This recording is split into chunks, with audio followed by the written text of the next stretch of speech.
la opinión de otro especialista, abogado constitucionalista, el doctor Natale Amprimo. Muy buenos días, doctor Amprimo. Muy buenos días, un gusto como siempre, un placer. Bien, doctor, ¿cuál es su opinión técnica al respecto? Bueno, evidentemente una cuestión de confianza respecto a los temas que se plantean en el oficio remitido por el señor Torres es improcedente. Pero hay que hacer una aclaración. Las cuestiones de confianza solo se presentan frente al Pleno, no se presentan por oficio. En consecuencia, en rigor, al día de hoy no hay cuestión de confianza.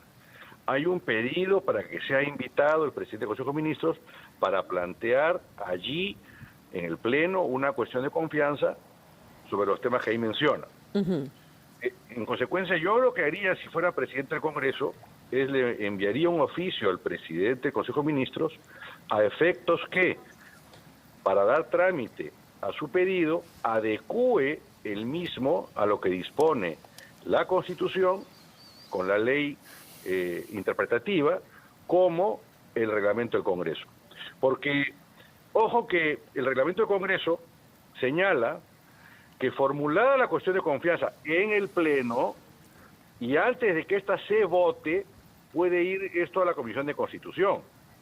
Pero no es como yo he escuchado que se ha dicho ahí anteriormente, que con el oficio va a la Comisión de Constitución. Eso no es así, eso es incorrecto. Eso es una lectura incorrecta del reglamento del Congreso. Porque señor Natale Amprimo, buenos días. Buenos días, Fernando. ¿Cómo está? Sí, buenos días. Por lo que lo escucho, sí, entonces... Lo escucho. Sí, se trata entonces de que este proyecto sea presentado ante el Pleno, que el señor Torres asista con el gabinete, pero que no se proceda al voto, sino que se derive en ese momento a la Constitución encargada técnicamente de ver la viabilidad de este proyecto, que es la de Constitución. Lo que pasa es que podría suceder perfectamente, como ya hemos visto, que el señor Torres interprete esto como negación fáctica de lo que él está solicitando y entonces se considere que se ha votado la no confianza con las consecuencias que esto entraña y que ya hemos visto y que fueron en su momento avaladas por el Tribunal Constitucional.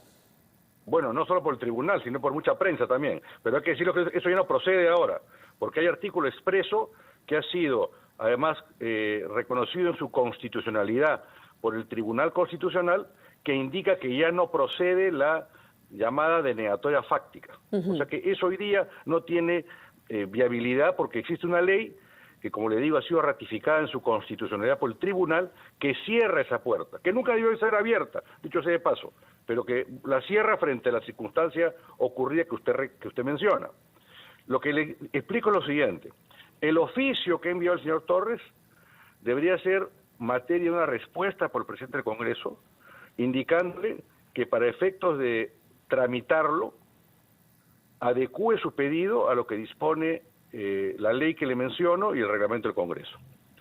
En segundo lugar, presentado el señor Torres en el Congreso, en el Pleno, donde recién ahí puede formular la cuestión de confianza,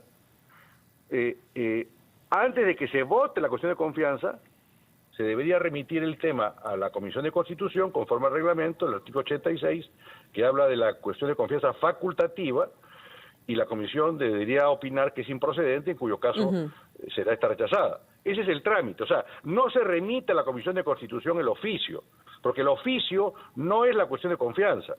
La cuestión de confianza expresamente, dice el reglamento, solo se plantea ante el Pleno.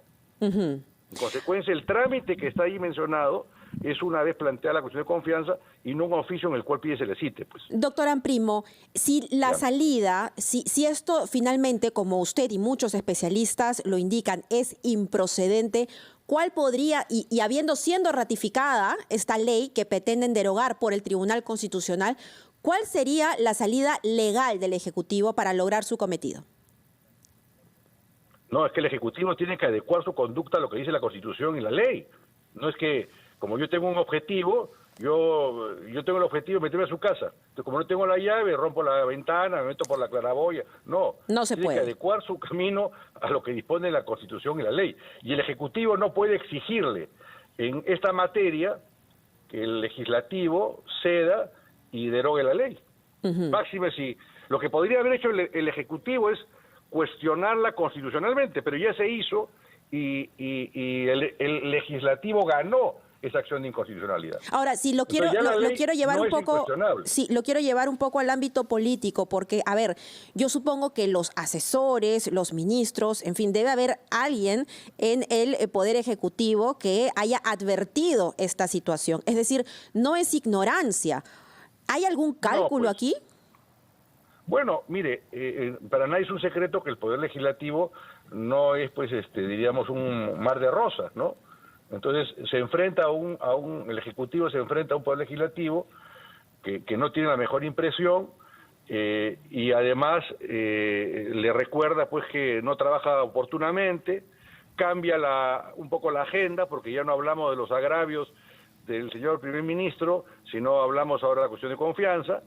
Y bueno, muestra a portas de que la OEA va a venir al Perú, al Congreso y al Ejecutivo enfrentados, que es justamente el panorama que el Ejecutivo quería transmitir. Pero, a decir verdad, revisado el tema en detalle, una persona de buena fe y objetiva se dará cuenta que esto es una maniobra y que evidentemente no tiene ni pies ni cabeza, pues, ¿no? Jurídicamente. De acuerdo. Nos ha hablado usted desde el punto de vista jurídico, pero usted ha sido diputado, es decir, ha estado en el Congreso también. ¿Cómo es que se pronunciaría usted en estas circunstancias? Porque nos ha hablado usted sobre este Congreso como no siendo un mar de rosas. Entonces, puede haber alguna maniobra, como usted dice, que sea coordinada con algunos actores en el Congreso. ¿Qué es lo razonable? Que los congresistas mismos propongan ahora para que se respeten los cauces previstos por la Constitución y por el reglamento del Congreso. Mire, lo importante es que el Congreso y el presidente del Congreso y la mesa directiva adecúe su actuación estrictamente a lo que dispone la ley y el reglamento.